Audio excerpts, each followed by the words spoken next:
Bonjour Caroline, Bonjour Georges.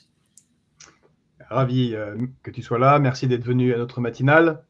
Je t'en Alors, pour ceux qui éventuellement ne connaîtraient pas Caroline Galacteros, ça me semble un peu improbable, mais prie. personne n'est parfait. Et donc, euh, Caroline, tu es géopolitologue, tu as travaillé longtemps auprès du gouvernement, tu es spécialiste des crises, tu as géré des crises internationales les mains directement dans le cambouis, donc tu n'es pas juste une théoricienne de la géopolitique. Tu as écrit plusieurs ouvrages assez précurseurs, puisque tu anticipais ce qui se passe de l'affrontement en particulier entre la Russie et les États-Unis.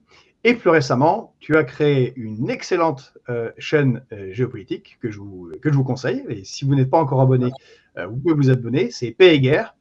D'autant plus que tu es quasiment à 100 000 abonnés. Donc, félicitations. Qui a été Merci. lancé il y a un peu moins un peu moins d'un an. Oui, Euh, janvier, euh, mi-janvier. voilà, janvier, un peu moins d'un an. Et qui est très très intéressante, où tu fais toutes les semaines, le mercredi, il me semble, un point géopolitique fort utile. Alors évidemment, il est un petit peu hors des clous de la doxa, Oui, et tellement hors des clous de la doxa que jusqu'il y a 2 ans et demi, c'était le début de la guerre en Ukraine, tu étais invité à peu près partout, dans les cocktails, dans les pince-fesses, à LCI, sur BFM, et tout à coup, j'ai disparu. est disparu. Hop, c'est par magie. Alors, c'est intéressant parce que j'ai discuté avec Jeffrey Sachs, qui lui Ah, aussi est très, très, très connu, un immense économiste, qui écrivait tout le temps au New York Times et partout. C'est fait Jeffrey Sachs, c'est des plus grands j'ai économistes américains. j'ai bien l'intention de le recevoir un jour sur Paix et Guerre. Ah, mais bien sûr, je pense qu'il sera ravi. Ah, Euh, j'adore. ben lui aussi a été à peu près au même moment que toi coupé parce que vous avez dit ce que vous avez dit sur la situation de la guerre en Ukraine, et ça n'a pas plu à la doxa. Alors on va parler de géopolitique avec toi, et on voulait voir l'actualité géopolitique. Euh, on a appris d'ailleurs ce matin que le chef du Hamas dans le sud Liban a été tué dans un bombardement, lui aussi cette nuit ou ce matin, un autre bombardement. Donc le chef du Hamas au sud Liban. Euh, alors pour introduire, je vais te poser une première question. Est-ce que tu penses que les actuelles opérations menées par Israël, les explosions de pagers, de radios, de scooters, de voitures, de talkie-walkie, et les bombardements plus ou moins ciblés, pas complètement, mais contre qui ont décapité de facto avec la mort de Hassan Nasrallah, le Hezbollah, est-ce que ça prépare une invasion terrestre du sud Liban par Israël pour profiter d'une fenêtre d'opportunité?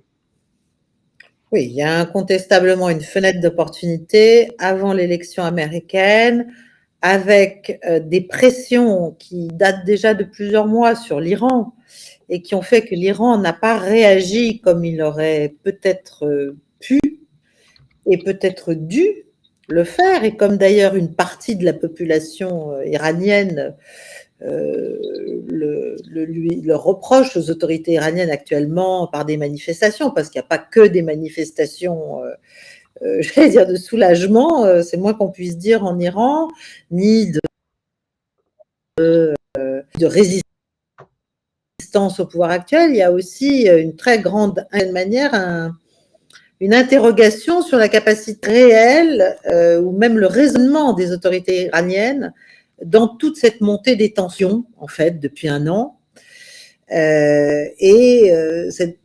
Que veut faire l'Iran face à Israël et face à ce qu'Israël est en train de faire.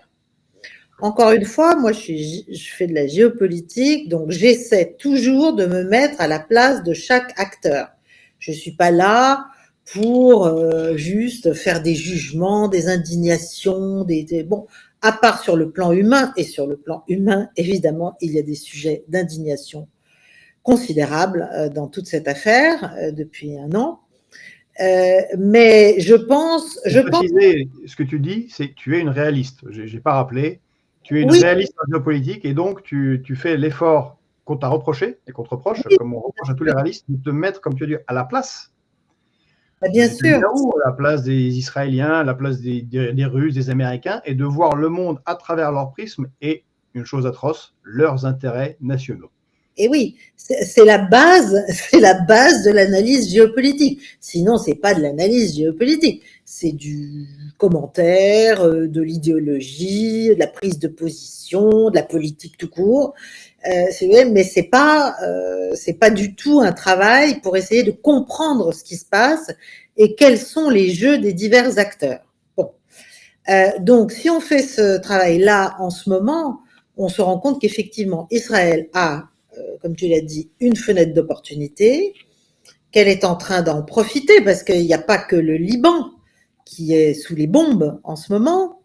Il y a aussi le Yémen où ça recommence parce qu'en fait, le Yémen, lui, n'arrête pas, à vrai dire, a pris la cause palestinienne et la cause des Gazaouis entre guillemets en main, et agit contre Israël depuis octobre dernier.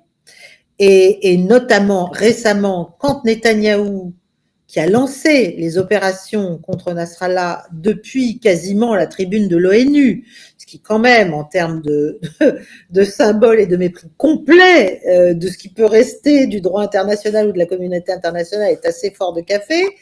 Bon, quand Netanyahou est rentré à Ben Gurion, à Tel Aviv, il y a eu un missile, des outils, qui est tombé sur l'aéroport ce jour-là. Bon. Donc là, il y a aussi une reprise, à mon avis, de la situation vraiment guerrière, lourde, la tension entre les Houthis et Israël. Donc, Israël, là, est en train de se dire, peut-être, c'est le moment, profitons-en, essayons de décapiter littéralement non seulement le leadership du Hezbollah ou même du Hamas, mais il y a aussi le FPLP là qui subit des attaques. Enfin, il y a un certain nombre, c'est tous azimuts là. Est-ce que ça va, apporter la paix? Alors ça, je ne crois pas une demi-seconde. Et je pense d'ailleurs qu'il y a une dimension assez eschatologique dans ce qu'est en train de faire Israël et le gouvernement israélien et surtout certaines personnes au sein de ce gouvernement. Mais ça, ce serait une discussion longue. Il y a certains analystes, notamment britanniques, qui l'expliquent très bien en ce moment, que moi je suis.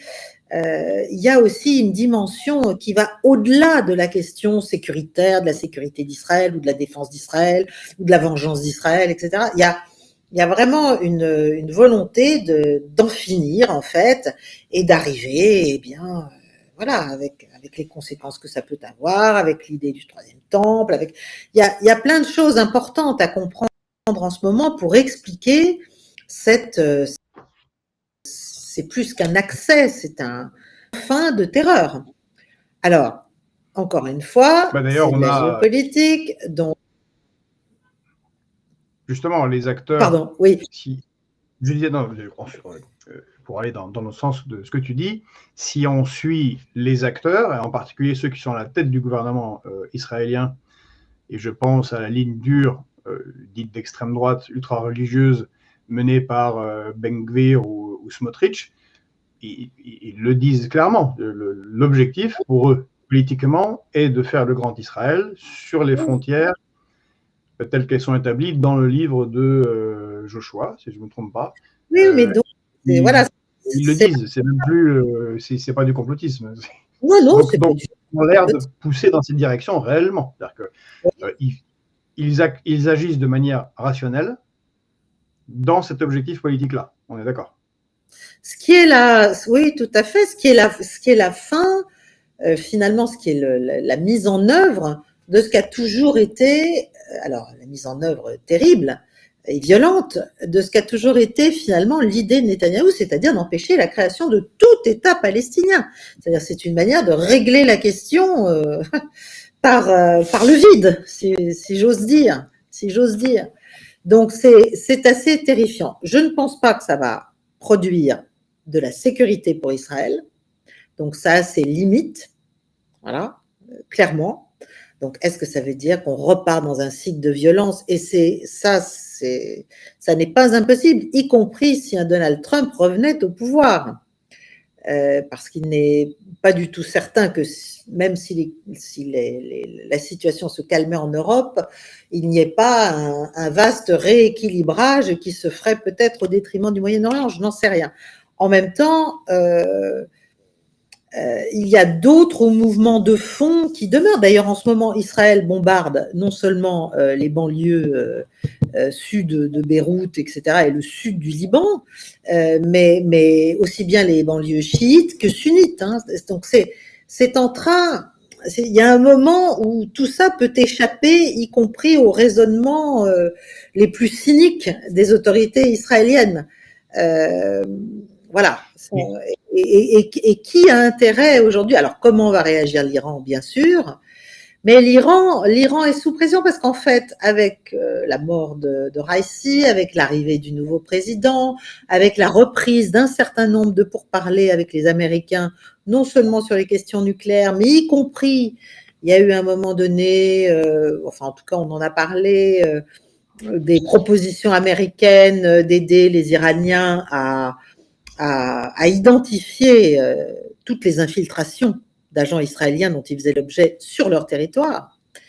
Enfin, c'est allé assez loin. Donc, les Iraniens, qui sont dans une situation économique très difficile, évidemment, agonie de sanctions, etc., sont, au-delà de leur capacité de résistance militaire ou de représailles, sont dans une situation où, avec la flotte américaine pas loin, etc., eux ne cherchaient pas, ne voulaient pas l'extension de ce conflit, y compris, à mon avis, avec leur proxy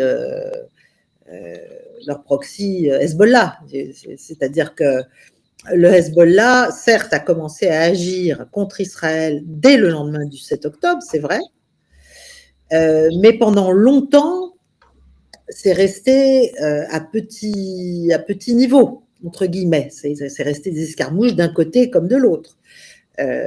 Donc, on est vraiment dans une situation extrêmement dangereuse, extrêmement volatile, extrêmement préjudiciable à la sécurité des uns comme des autres.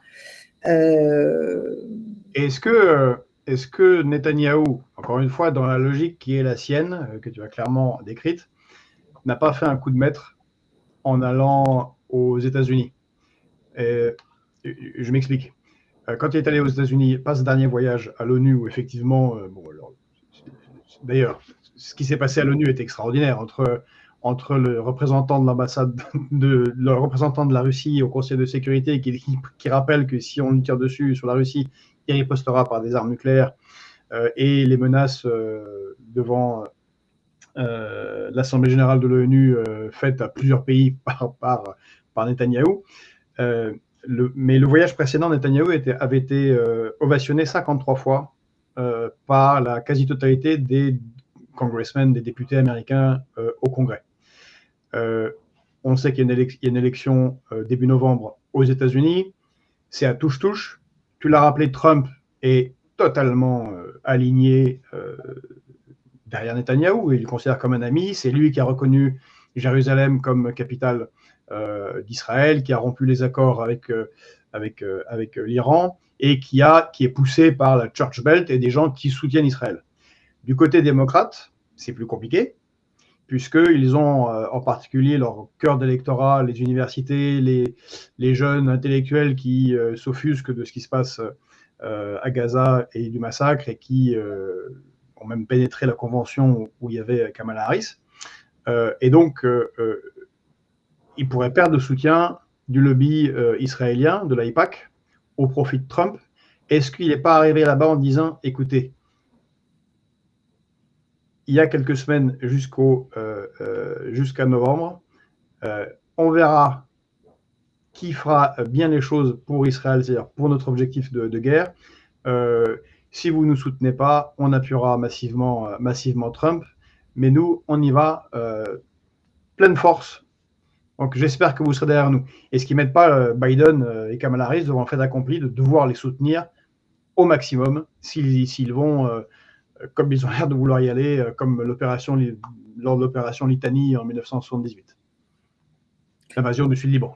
C'est probablement, ça n'est pas impossible qu'il y ait ce raisonnement-là.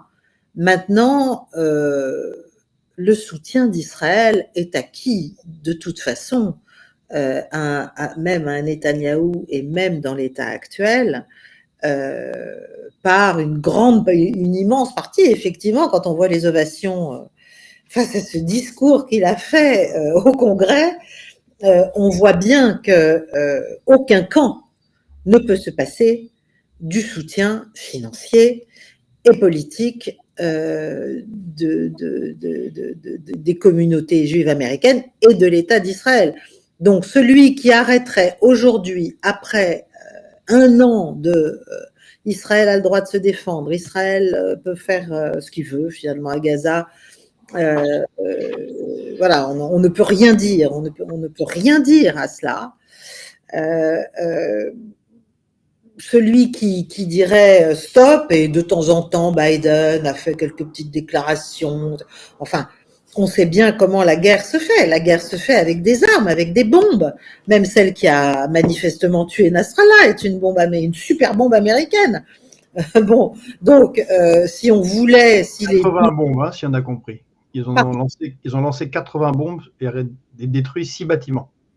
Parce que l'opération, apparemment, ils ne savaient pas dans quel bâtiment ils rentraient, donc ils ont rasé 6 bâtiments. Comme ça. Bah oui, c'est comme ça, on ne prend pas de risque. Donc, je veux dire, on est quand même dans une hypocrisie d'un niveau rarement atteint. C'est-à-dire prétendre rechercher des cessez-le-feu, prétendre faire ci, dire il faudrait arrêter le massacre, faudrait...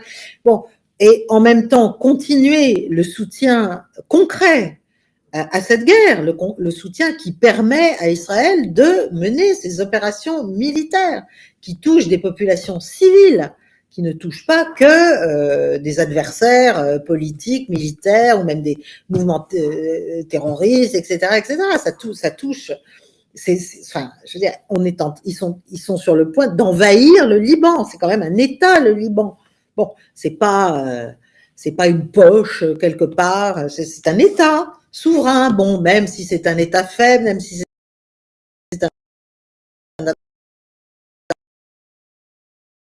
même si c'est un État multiconfessionnel, même si c'est un État soumis à pression, n'oublions pas, il n'y a pas encore si longtemps, très forte de l'Arabie Saoudite, etc., etc. Donc, il n'y a plus de droit international, quoi. C'est juste fini. Il n'y en a plus sur la Russie, il n'y en a plus sur l'Ukraine, il n'y en a plus au Moyen-Orient. Voilà, c'est terminé. Donc, on continue à faire les singes, entre guillemets, à New York, à l'Assemblée, etc., à discuter. Mais c'est fini. Et ce qui est en train de se passer, et ça, je pense qu'Israël devrait le prendre en compte, mais pour l'instant, ils sont dans la fureur de leur déploiement de puissance, etc., de leur démonstration, en fait, de force et finalement d'impunité. Mais ce qu'ils doivent comprendre, à mon avis, et c'est là que la suite va être très, très importante et délicate, c'est que le monde, effectivement, a bougé, et ce qu'ils peuvent se permettre aujourd'hui, ils ne pourront pas forcément se le permettre d'ici quelques années, parce que même l'Iran et l'Arabie Saoudite cherchent les moyens d'un rabibochage général. Donc, il y a d'autres dynamiques. C'est plus simplement Israël qui doit survivre au milieu de tous ses ennemis et qui doit faire donc les accords d'Abraham avec les uns et qui tient l'Iran pour responsable de tout ce qui peut bien lui arriver. C'est un peu simple. Je veux dire, oui, bien sûr, l'axe de la résistance, l'Iran et ses proxys, bien sûr, tout ça existe. Mais il y a quand même une situation de fait qui est extrêmement problématique pour des millions de personnes, et il va falloir trouver une solution politique. On ne va pas juste nettoyer 6 millions de personnes, c'est pas possible, ça peut pas se passer comme ça. Oui, là en ce moment, comme tu l'as dit, c'est une fenêtre d'opportunité qu'Israël est en train d'exploiter à fond. Et de leur point de vue, voilà, du point de vue, en tout cas du gouvernement, parce qu'encore une fois, ça ne produira pas de sécurité pour les Israéliens, s'ils se trompent. Ça peut Bon, même mal finir pour Israël. voilà, ils se trompent, à mon avis. Et Netanyahou leur fait le coup de la protection, le grand protecteur, etc., la fureur, la vengeance. Bon, ok, mais Israël reste petit. Israël reste puissant parce qu'il a les autres, parce qu'il a l'Occident autour de lui, et notamment l'Amérique, ses armes et son argent.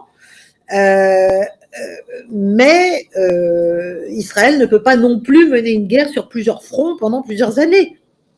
Ah bon, effectivement, beaucoup en Israël, d'anciens leaders d'ailleurs israéliens, sont inquiets de la situation et disent que des petites victoires tactiques ne font pas une victoire stratégique et qu'à long terme, Netanyahou met à risque Israël comme jamais en essayant de poursuivre des buts de guerre, comme tu le dis clairement, quand même difficilement atteignables. Est-ce que c'est pas un peu le marqueur de ce qui se passe en Occident? C'est d'avoir des objectifs de guerre délirant. Tellement c'est délirant. improbable que ça ne peut conduire que soit une guerre éternelle, soit une défaite stratégique finale. Parce que c'est comme en Ukraine. Si l'objectif c'était l'effondrement de la Russie économiquement et donc que le régime chute et éventuellement un démembrement de la Russie, comme le propose la nouvelle commissaire européenne aux affaires étrangères, donc une grande diplomate, c'est absurde, c'est pas un objectif sérieux. Mais ça c'est l'évolution mentale de notre. Comment dirais-je? C'est la manière dont se manifeste notre impuissance face aux grands mouvements géopolitiques et surtout notre incapacité à vouloir reconnaître la nouvelle réalité géopolitique. Et donc, plus on s'éloigne du traitement du réel, donc du traitement forcément des injustices, des choses de la vérité, de la vérité des situations. En l'espèce, concernant la Russie et l'Ukraine, les préoccupations sécuritaires totalement légitimes de la Russie face à l'extension de l'OTAN. C'est juste, c'est le b.a.-ba. Je veux dire, ça n'a rien d'incroyable de dire ça, c'est une réalité. Bon, donc on a méprisé ça, on a dit on fait la guerre quand même, on va y arriver, on va la gagner. On méprise nos ennemis, on méprise nos adversaires géopolitiques, on les méprise, mais souverainement. Donc à partir du moment où on les méprise, on ne les mesure plus, on ne les évalue plus comme on le devrait. Et deuxièmement, on a une conception en Occident et en Europe, enfin l'Europe ne fait que suivre, mais bon, en Europe et aux États-Unis depuis toujours, effectivement, d'une supériorité qui nous serait acquise, je ne sais pas, par l'opération du Saint-Esprit, je ne sais pas, un truc qui ferait que par définition, non seulement on va gagner, toujours, encore et toujours, mais que les autres doivent se rendre.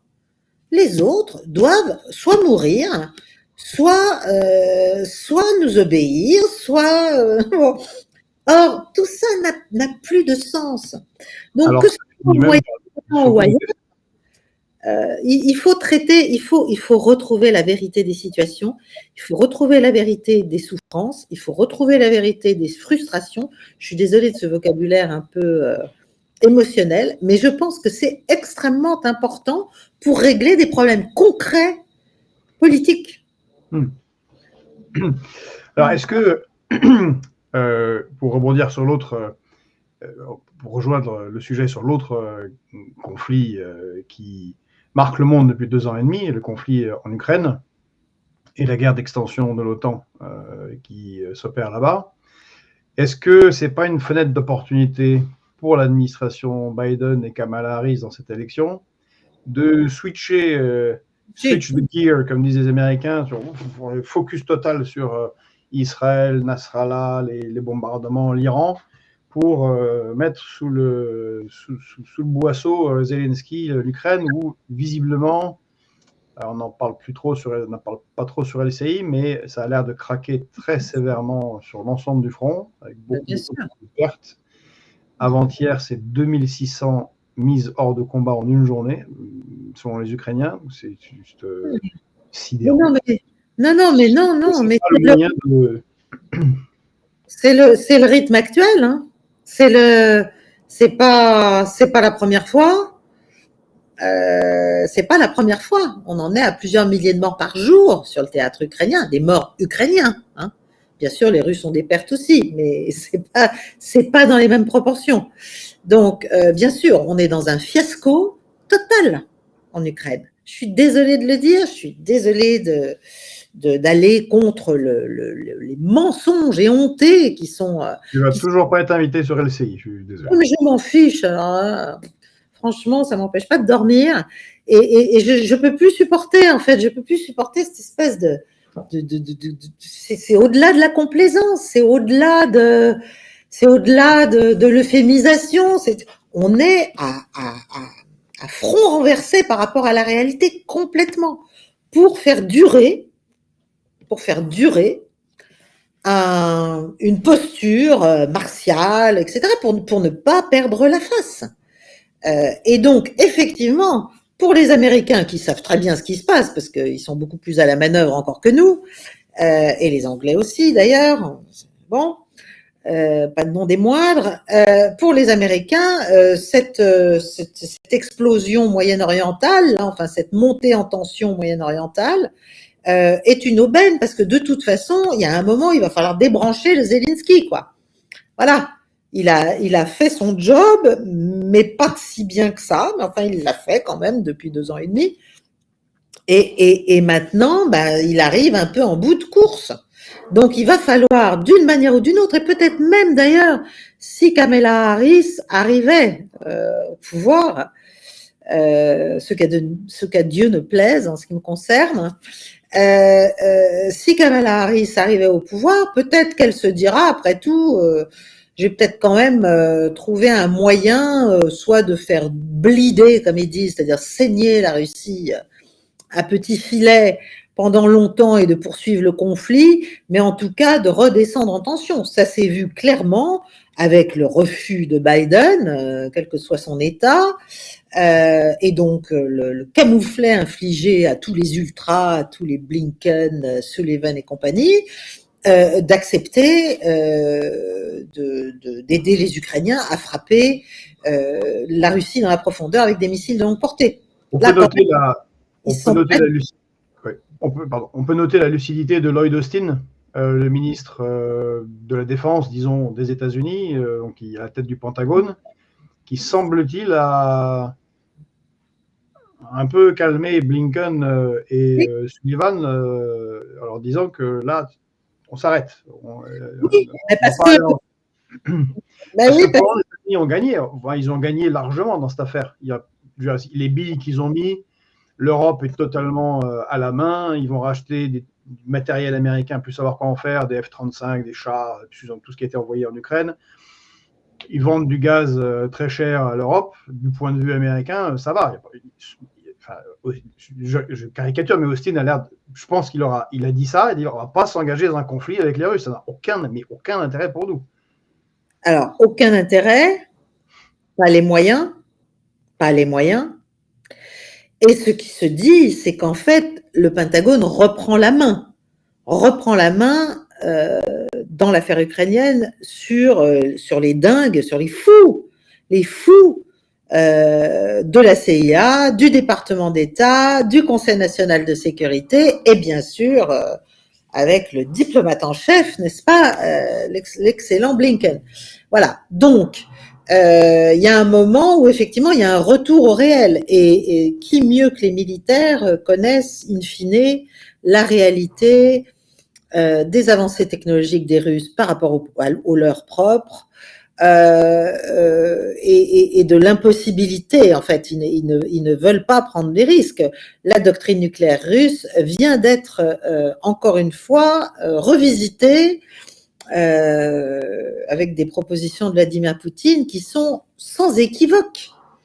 Donc maintenant, il est patient, mais il en a assez de faire semblant de ne pas comprendre, de ne pas voir qu'en fait, nous sommes derrière l'Ukraine de manière extrêmement concrète et pratique. Donc là, il a dit, je le sais maintenant, et il vient de dire que la Russie se réserve le droit de pouvoir réagir nucléairement à des attaques massives conventionnelles d'un État non nucléaire qui serait soutenu par des puissances nucléaires, ce qui est quand même juste la description de ce qui se passe.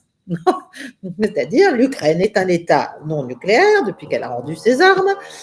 En revanche, elle est soutenue par au moins 3 puissances nucléaires, la France, l'Amérique et la Grande-Bretagne. Bon, donc on est dans ce cas de figure.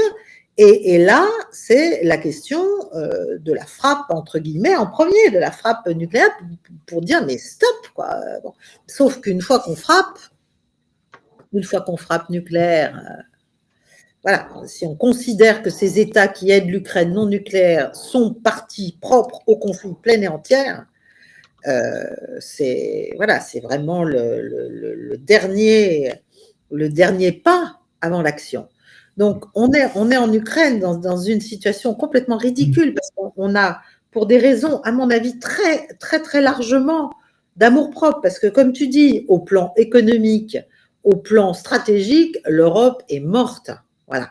L'Europe est morte et elle l'a voulu et elle l'assume et elle peut parler de souveraineté stratégique toute la sainte journée si ça l'amuse ou de défense autonome, mais c'est un mensonge patenté. Voilà, elle n'a jamais été plus dépendante des États-Unis et c'est pas prêt de changer. Bon, donc, ouais. Comment tu expliques la sorte de folie qui semble avoir pris l'ensemble de la classe politique britannique? Parce qu'apparemment, Keir Starmer était parti aux États-Unis avec l'espoir que, avec les cibles en poche, une proposition de tir massif, justement, sur la Russie, bon, bloqué donc par Lloyd Austin. Mais avant, c'était Rishi Sunak, et puis Boris Johnson, bon, qui a l'air dingue, hein, puisque lui propose carrément l'entrée de l'Ukraine maintenant dans l'OTAN et le déclenchement de l'article 5. Donc, rien de moins que le déclenchement d'une guerre nucléaire et la fin de l'humanité. C'est la guerre avec entre deux. Enfin, comment il réussit, comment d'après toi, ces gens-là arrivent à oublier les règles de base de la dissuasion que nous avons tous appris dans notre deuxième ou premier cours, je ne me souviens plus de géopolitique, quand on avait 20 ans.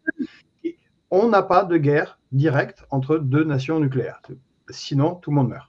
Comment t'expliques ça? Mais c'est ça, c'est ce que j'appelle, c'est pour ça que j'essaie de réhabiliter l'école réaliste dans ce pays, c'est que on perd pied avec le réel, on change de dimension. Nos politiques aujourd'hui sont non seulement ignorants, incompétents, connaissent rien, comprennent rien, n'ont jamais rien étudié manifestement aux grands affrontements, à l'histoire même de la Seconde Guerre mondiale, enfin, je veux dire, bon, comprennent pas. Voilà, ils ont un prisme strictement idéologique. Et c'est celui d'un Occident qui est en morceaux, qui est en train de tomber, mais parce qu'il s'isole tout seul. Parce que ses recettes de domination ne marchent plus. Bon. Donc, tous ces gens-là, Kesterma et compagnie, pour eux, Poutine bluffe. Poutine est plus intelligent, parce que je ne pense pas qu'ils le prennent pour un imbécile. Ils se disent, on peut continuer à harceler, on peut continuer à monter l'escalade, on peut continuer à essayer d'aller encore plus loin, à essayer de déstabiliser, à essayer, puisque jamais il n'osera prendre le risque de cet affrontement. En fait, ces gens-là, ne comprennent pas ce qu'est la Russie, ne comprennent pas ce qu'est l'état d'esprit russe, ne comprennent pas la manière dont la Russie voit ce conflit et dont elle considère qu'elle doit faire ce qu'elle est en train de faire, qu'on le veuille ou non. Et encore, elle prend des gants. Je suis désolée de le dire. Enfin, en termes de morts civiles depuis 2 ans et demi, si vous comparez, et c'est là que le double standard éclate aux yeux de tous. Si on compare Gaza et l'Ukraine, bon, voilà, c'est quoi? L'ONU dit quoi? 10 000 morts civiles, à peu près, aujourd'hui? Gaza, on en est entre 40 et 45 000 officiellement, plus tous ceux qu'on ne trouvera jamais, plus, qui sont en miettes. Bah, on peut Voilà. souligner, on peut dire que tant les Russes que les Ukrainiens, enfin du côté de Kiev, tapent pas trop sur les civils, justement, parce que le chiffre, c'est entre 10 et 15 000 morts, selon l'ONU, des deux côtés. Des Ukrainiens pro-russes, des Ukrainiens pas pro-russes. Bon, après 2 ans et demi de guerre et quelques 700 000 morts militaires et deux nations qui, quand même, sont de 150 millions d'habitants et 42 millions d'habitants, c'est vrai que c'est relativement modéré, on va dire. Ils ne tirent pas massivement, volontairement sur les civils. En tout cas, ce n'est pas la politique russe, sinon il n'y aurait plus d'Ukraine depuis longtemps, il faut aussi quand même le dire. Voilà, quand on dit les Russes n'y arrivent pas, les Russes sont lents, les Russes sont ci, les Russes sont ça, oui, c'est vrai. Mais pourquoi? Parce que leur approche de l'affrontement est une approche de grignotage pour des raisons essentiellement politiques et donc de refus à la fois d'avoir trop de pertes dans leur rang militaire propre et d'avoir des pertes civiles ukrainiennes qui soient extrêmement mal perçues en Russie.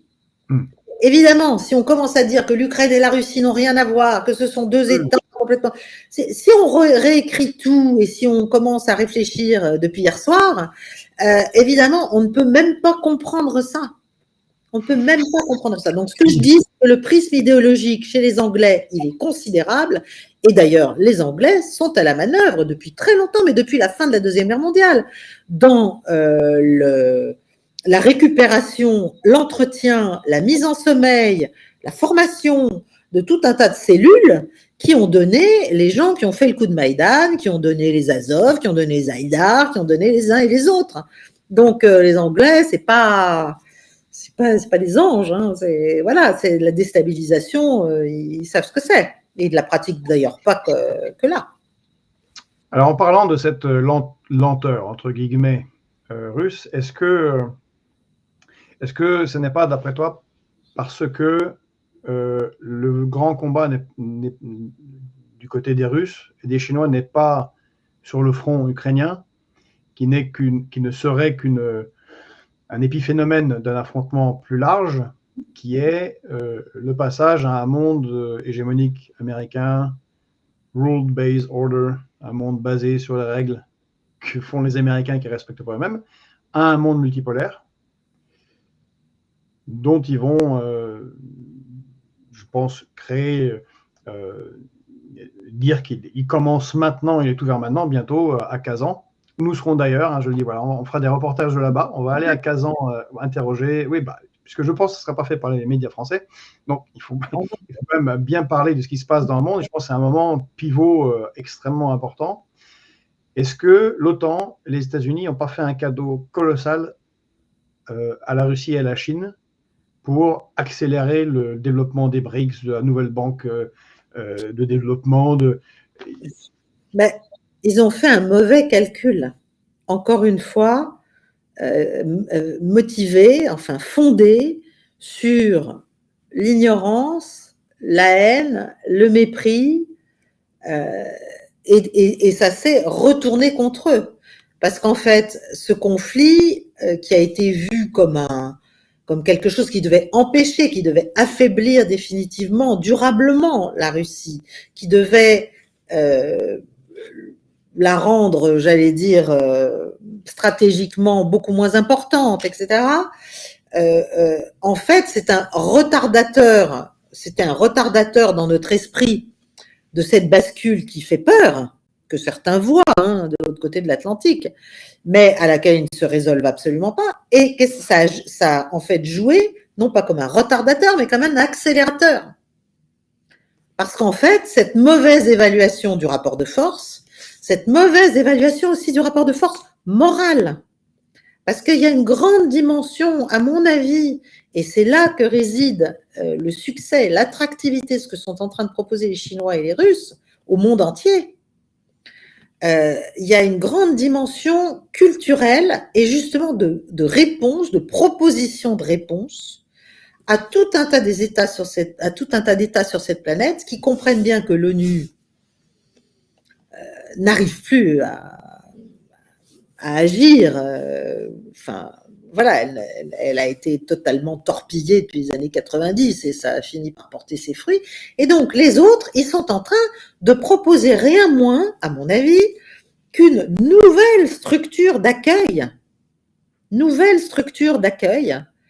de la diversité mondiale, sous la forme d'une multipolarité, sous la forme d'arrangements, avec un pan monétaire effectivement qui est en train de se structurer, qui est très intéressant à suivre, et donc Kazan va certainement annoncer quelques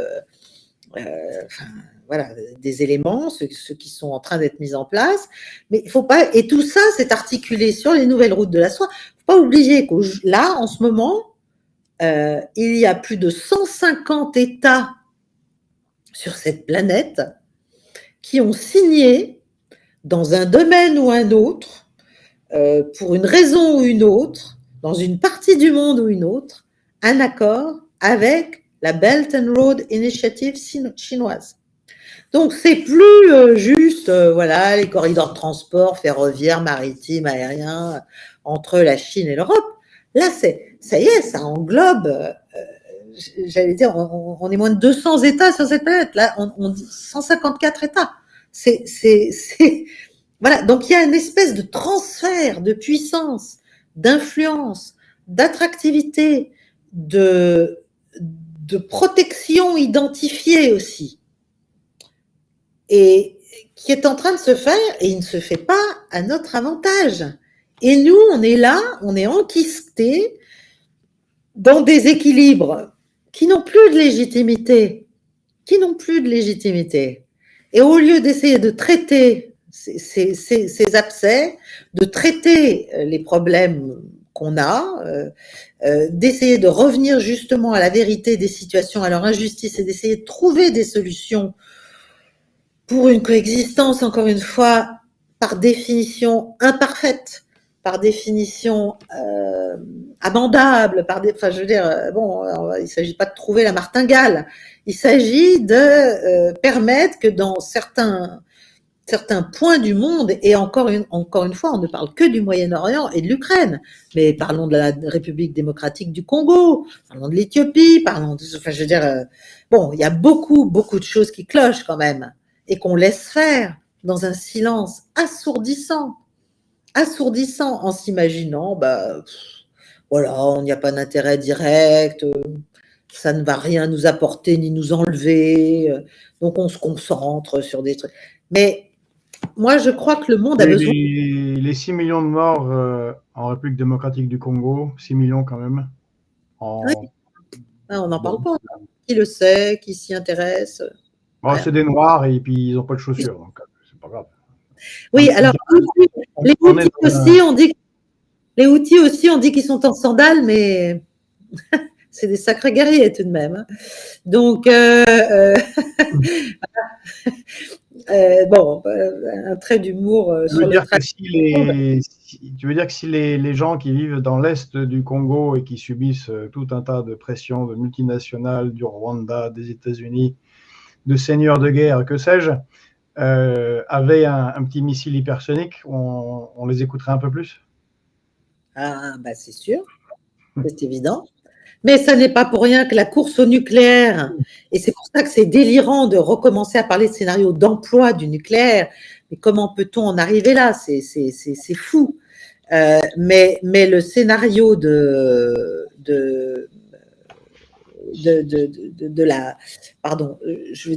la volonté d'un certain nombre d'États de passer au nucléaire, et je pense à l'Iran, mais pas que, il y a aussi l'Arabie Saoudite, il y en a d'autres. Évidemment, est là pour rappeler que dès qu'on est nucléaire, on est quand même d'une certaine manière sanctuarisé. Je pense que Saddam Hussein, voilà, le savait plus que tout autre.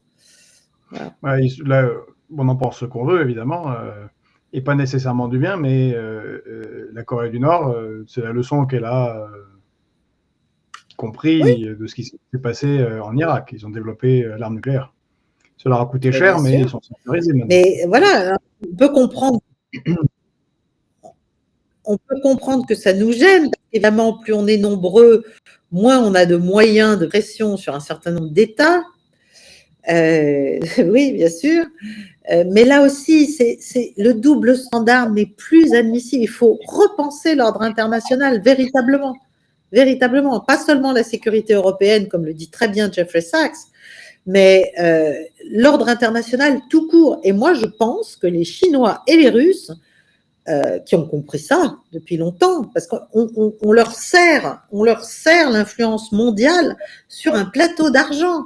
Plus on agit comme on le fait, en contravention de tout, de nos fameuses règles, de nos fameux principes, de notre fameuse morale, de nos fameux... alors la Charte des Nations Unies, n'en parlons pas, tout le monde s'assoit dessus. Plus on fait ça, plus évidemment, eux, avec leur ordre multipolaire, égal à égal, non-ingérence, respect de l'intégrité territoriale, etc., ils jouent sur du velours. En fait, ils jouent sur du velours. Et nous, on sort de ce jeu. Alors justement, ça m'amène à peut-être la dernière question, parce que tu pourras développer. Tu le dis, ça nous sort de ce jeu. On ne voit pas le train du monde qui change, ou peut-être que c'est pire. Ils voient le train du monde qui change et ils sont bloqués sur un rapport où l'Occident, mené par les États-Unis, dominait le monde, ce qui était la réalité jusqu'à encore, disons, 3, 4, 5 ans. Et en tirant des avantages en termes de richesse financiers colossaux. Est-ce que c'est pas ça qui est en train de disparaître? Et comment tu vois l'avenir de l'Occident, enfin plutôt l'Europe et la France, dans ce contexte où nos élites, visiblement, n'ont pas encore, ne proposent pas autre chose, ne proposent pas un adaptement. Comment est-ce qu'on va le payer? Et comment tu vois le retour d'une France gaulienne, éventuellement un jour, une fois qu'on sera rendu compte que on va droit dans le mur? Ben, je suis sidérée, je suis effondrée, je ne comprends pas. Alors, je sais, on est très dépendant, on est très, très, très endetté, on est en faillite, on est très bien. On a des problèmes économiques considérables. Et évidemment, ça ne nous met pas en position de force pour exprimer ne serait-ce que la volonté de retrouver une part de souveraineté, ou même simplement de parole autonome déjà. Bon. Mais pas une parole autonome pour dire un jour vous avez raison, un jour vous avez tort. Non, définir une ligne et la tenir. Et ça peut être une ligne très pragmatique, hein, ça n'a pas besoin des grandes déclarations idéalistes sur le monde. Hein. Bon, on peut être très, très pragmatique. Mais on ne le fait pas. Donc, je ne comprends pas pourquoi, je ne comprends pas en quoi ça nous dérangerait tellement de le faire, si ce n'est qu'effectivement, nous sommes littéralement noyautés par tout un tas de gens qui sont à des positions de pouvoir, d'influence, et qui pensent, certains par conviction, ce qui est encore pire, parce que, de certaine manière, les intérêts, le mercantilisme, les mercenaires intellectuels, bon. Mais ceux qui y croient que l'intérêt de la France dans l'avenir est de perpétuer un espèce d'alignement complètement fantasmatique. Enfin, depuis quand l'Europe et les États-Unis ont-ils les mêmes intérêts? On peut avoir des intérêts convergents, on peut avoir plein de choses convergentes, mais on n'est pas pareil. Et la France, moins que tout autre État en Europe. Donc, on a encore des atouts résiduels, comme je dis, de puissance et d'influence dont on ne fait rien, que l'on neutralise. Mais enfin, on n'a même plus un ministre des Affaires étrangères, on a un ministre de l'Europe et des Affaires étrangères. C'est un truc de dingue. On a carrément inversé les choses, comme ça, hop, voilà, on escamote encore une fois l'ordre naturel, j'allais dire, pas la hiérarchie des normes, mais l'ordre naturel des choses pour mettre en avant une autre utopie qui est ce que j'appelle moi la défausse européenne. On s'imagine que plus on va être européen, plus on va être dilué, plus on va avoir renoncé à tout, plus on va obéir, plus on va être servile, plus on se fond dans ce magma, plus on est fort, plus on survit.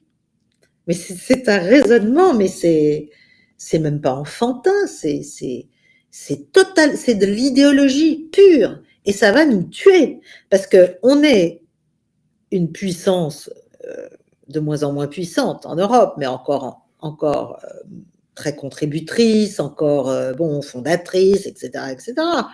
Mais le reste du monde, lui, il évolue. On fait partie de l'Eurasie, mais on fait comme si on n'en faisait pas partie. On fait comme si l'Union européenne était un continent à part. Bon, voilà. Ah, géographiquement, ah oui, c'est vrai, on est sur le même continent que la Russie et la Chine, dis donc. Ah oui, non, mais enfin, voilà, tout nous sépare de tout cela.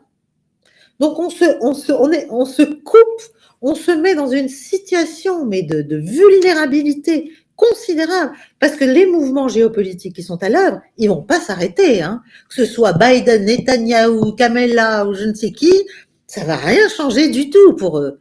Eux, ils voient loin, ils voient haut, ils voient pour longtemps, et après eux, ce seront d'autres qui seront du même ordre, du même genre, du même acabit, voire même encore plus, qui prendront le mors aux dents de manière encore plus brutale. Et donc, la seule solution, c'est le dialogue. Or, on ne veut plus parler à ce qui ne nous ressemble pas. Bon, on explique que au Moyen-Orient, il n'y a qu'Israël qui nous ressemble.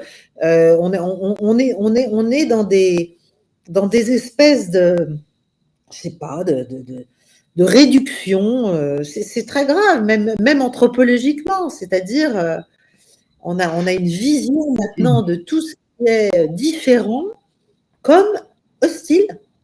Voilà. Donc, on a considérablement fossilisé le dialogue international, qui n'est quasiment plus possible, à part entre espions, hein, parce que heureusement, les espions, eux, ils font de la géopolitique, hein, ils font ce que je fais, ils font de l'analyse, voilà. Alors que pense machin, que dit bidule, on discute avec tout le monde. Depuis quand on ne discute pas avec les gens avec lesquels on n'est pas d'accord? Mais ça veut dire qu'on est quoi? On veut juste on est des perroquets, on fait quoi? On a juste un miroir, on parle avec personne en fait. C'est impossible. Pour trouver une solution au Liban, pour trouver une solution en Palestine. Je sais pas. Je pense pas que ce soit en tuant tous. Oui, voilà. Oui.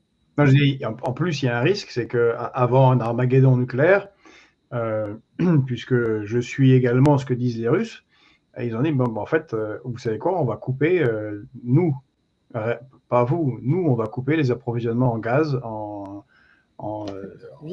titane, en uranium enrichi, enfin bon, puis des merdes ziziches. Et ce serait totalement intenable. Au moins les États-Unis, eux, sont entourés par deux océans gigantesques, ont un pays gigantesque avec plein de richesses, quand même encore quelques industries. Ils ont le Canada au-dessus. Bon, ils ont une frontière un peu compliquée au sud, mais c'est franchement pas, c'est pas l'Europe. C'est pas, ils peuvent tout à fait tenir et très très bien vivre. Nous, par contre, c'est un peu plus compliqué quand même. Ah non, mais nous non, mais on a perdu pied, c'est-à-dire on n'a plus en fait les dirigeants capables de comprendre la réalité de ce qui se joue. Et aussi la nécessité impérieuse. C'est pour ça que les Sachs, les Mersheimer, tous ces gens-là aux États-Unis, mais il y en a aussi quelques-uns en Grande-Bretagne, il y en a en Inde, il y en a partout. Il y en a. Si on veut des gens intelligents qui comprennent ce qui se passe, il y en a. Hein. Mais ils sont pas chez nous, parce que chez nous, on est dans une vision complètement autiste du monde, et on est dans la vision en fait des acteurs qui en fait sont en pleine chute géopolitique, en plein déclassement, mais j'allais dire de notre propre initiative. C'est nos faiblesses qui nous déclassent, c'est pas les autres qui nous agressent, c'est parce que nous refusons de réformer avec eux le monde. Donc ça allait bien tant que la Chine était en train d'émerger, comme dit l'autre, et tant que la Russie était dans les limbes d'une décennie 90 catastrophique, mais ça n'est plus le cas, voilà, ça n'est plus le cas. Et tous ces gens-là font école, parce que le grand désespoir face à l'occidentalisme et face à à l'hégémonisme américain, le grand désespoir, c'était qu'il y avait personne à qui se raccrocher, il y avait rien d'autre à faire. Bon, là, il y a une alternative et on ne mesure pas ce que ça veut dire. On ne mesure pas comment on peut devenir, j'allais dire, marginaux. On vit encore dans l'utopie de notre centralité géopolitique, mais on n'est plus du tout. Tu as totalement raison. Je me suis déplacé quelques fois là en Afrique de l'Ouest. Il suffit de se déplacer et de parler avec quelques responsables pour se rendre compte de cette marginalisation, comme tu dis, de l'Europe, de l'Occident, de la France en particulier. Alors, il y avait plein de réactions dans le fil sur. Tu es très apprécié. Hein. Je pense que s'il y en a qui n'étaient pas abonnés, ils vont s'abonner. C'est pas étonnant. On voit Stoïque Pragmatique a écrit en diplomatie, il faut toujours garder une porte ouverte. Et on a. Alors ça, je crois que c'est nous-mêmes, Fréquence Populaire, un rappel de Sun Tzu. Lorsqu'un ennemi s'enfuit, il faut lui laisser une porte de sortie, sinon il se bat avec la rage du désespoir et risque d'infliger des pertes sévères, surtout s'il se s'est perdu. Donc c'était par rapport à Israël. Bon, je ne suis pas sûr qu'elle lise Sun Tzu, pas plus qu'autre chose. Il y a une dernière question, avant qu'on se quitte, de Nick Valjoie par Alexis Nakov. Il y a un regain anti-européiste dans les Balkans, Serbie, gouvernement macédonien, et des tensions accrues avec le Kosovo. La question, c'est un foyer de conflit potentiel à venir, point d'interrogation. Ça n'est pas du tout impossible. Je pense pas. Enfin, j'ai fait ça pendant 10 ans, donc je sais bien combien nous avons mal géré et fait semblant de trouver une porte justement une fin à l'affrontement dans les Balkans. Évidemment avec la guerre dite du Kosovo, mais enfin qui était surtout la guerre contre la Serbie. Donc toutes ces tensions, et y compris en Bosnie-Herzégovine, ne sont pas mortes. Ensuite, on a fait semblant pendant des années on a essayé de faire croire aux Serbes qu'on allait les accueillir enfin dans l'Europe, après les avoir détruits, voilà, et leur avoir piqué quand même leur province du Sud, et en avoir fait un petit État qui n'a aucune viabilité, mais enfin bon, voilà, il fallait le faire, donc on l'a fait, donc bon, très bien. Et tout ça recuit, comment dirais-je, voilà, cuit à feu doux, mais rien n'est réglé, à vrai dire, dans les Balkans. Les accords de Dayton, tu te souviens, les accords de Dayton, quand on les lit, c'est écrit par des cinglés. C'est quand même des gens qui créent un tout petit pays, la Bosnie, avec 3 armées nationales différentes. Évidemment que ça ne peut qu'exploser. Avoir 3 armées dans un seul pays, ça n'a aucun sens. Ça n'est pas viable, mais encore une fois, nous avons pu faire tout cela, et donc ce que moi je considère comme un très mauvais et très injuste règlement de cette question, parce que à l'époque, la Russie n'a pas pu lire, tout simplement. La Russie en 1999, c'était le moment où Poutine arrivait, Premier ministre, puis président, etc. Elle était en morceaux, elle n'a rien pu faire. Bon, la Chine n'était pas non plus évidemment en état de dire ou de faire quoi que ce soit. Elle s'est fait bombarder son ambassade, elle en a gardé un chien de sa chienne, entre guillemets, envers l'Occident. Voilà. Mais aujourd'hui, on voit bien que même quels que soient les mamours qui sont faites, y compris en vendant quelques rafales à la Serbie, etc., les Serbes, après, n'ont pas l'intention de se laisser faire ou avoir une nouvelle fois, et n'ont pas l'intention non plus de renoncer à leurs relations historiques, culturelles, religieuses, extrêmement anciennes avec la Russie. Donc, il faut qu'on comprenne ça déjà. Alors, si on était intelligent, on se servirait des Balkans et on se servirait de la Serbie, comme on devrait d'ailleurs se servir de la Hongrie, pour rétablir un lien avec la Russie, pour rétablir une forme de dialogue. Mais la question, c'est que notre volonté n'est pas bénévolente. Notre volonté n'est pas de trouver des accords pour l'instant. Parce qu'on s'imagine encore que on peut l'emporter par la pression, par le chantage, etc. Mais les Balkans sont certainement une zone où notamment l'OTAN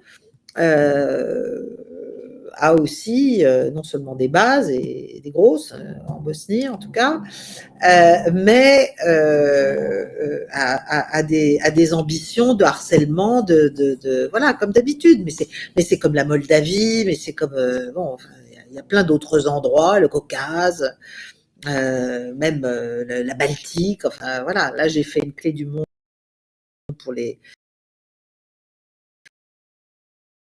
pour ceux qui sont non seulement sur paix et guerre, mais qui sont des petites sur ce qui se passe en ce moment en mer Baltique, sur la manière dont là aussi on cherche à affaiblir la Russie sur tout son pourtour, en fait, tout son pourtour, au sens large.